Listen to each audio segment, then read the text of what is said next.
that just would make me so grateful.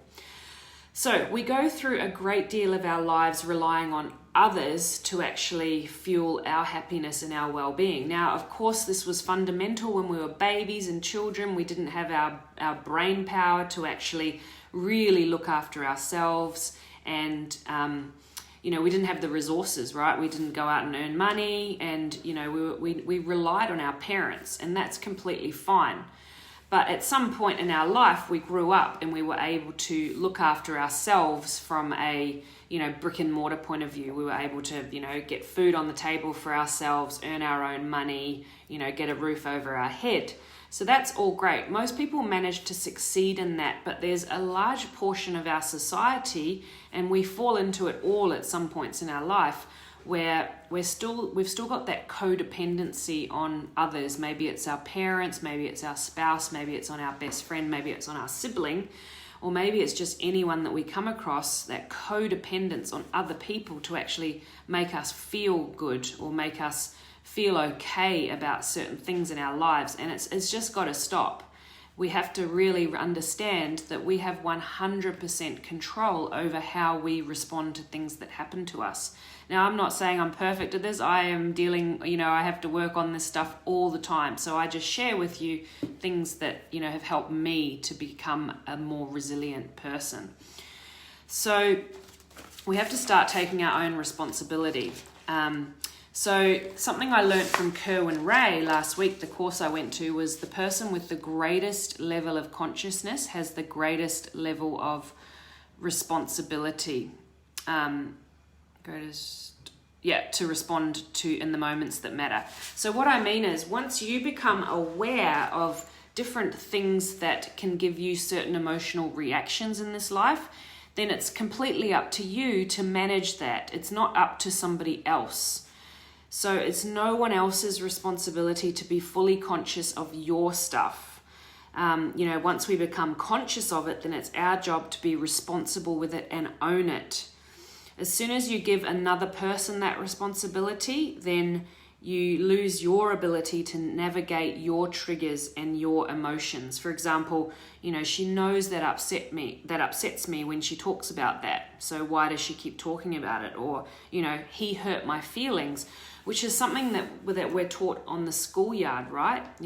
Tell someone when they've hurt your feelings. And I still see grown women saying that now, including on what's the show that I watch? Housewives of Beverly Hills, that one.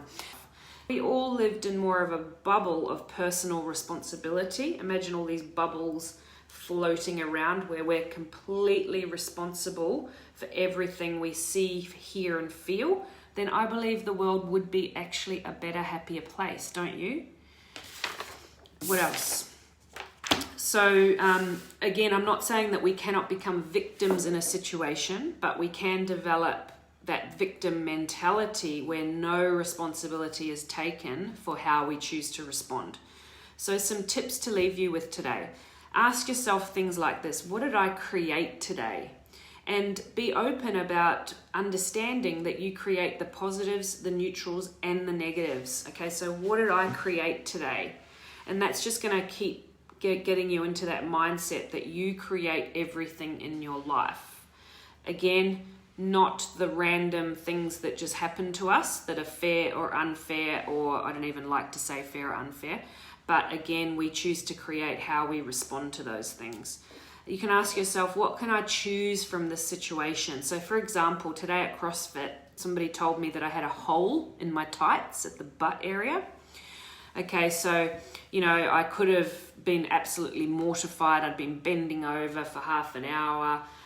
But I just, decided to say to everyone, look, everyone, I know I've got a hole in my tights. I get it. I'll be changing when I get home. But I also used it as a way to motivate me to buy some new ones, because I hardly ever wear tights, but I know that they're important to have. It's important to have a couple of pairs. And I've been putting off buying some because I find them quite boring and I don't really value them, but I know that they are important. So I just decided that that's a motivating factor for me to go out and buy a new pair that's much better quality. Another example is my hubby's operation. So I'm really trying to get a financial buffer at the moment. So to have, a nice, decent financial war chest, they call it, so that, when things pop up, there's a lot of buffer there and there's no stress. So I had a really nice amount there in my war chest, they call it, but Abe had to have quite a major operation and it depleted a lot of those funds. Now some will come back through, Medicare and health insurance, but, that was quite depressing for an hour there or so. But I realized, no, I'm actually going to use that to motivate me to have a lot more in that war chest, so that when, things come along that are kind of under 5K, that it's going to be a drop in the ocean and it's not going to stress me out. So you see how you can kind of really use things that randomly happen to actually create some good further stuff in your life. And another question that I got from Kerwin Ray is, when something happens, ask yourself, what skills, knowledge, and experience am I going to gain from this? That's such a big one, It's, we can really learn so much from things that happen to us, and it can create a whole new scenario of positive stuff that may not have come along if that thing hadn't have happened. And it's just about really having that growth mindset and that curiosity mindset to remember and ask yourself, what can I get out of this that's more positive than I had before? I hope that has helped. Please send me any questions or comments as a PM or comment underneath if you have enjoyed this or got something out of it. And please feel free to share this with anyone in your network who would benefit from this. Until next week, have an awesome week and see you around. Bye.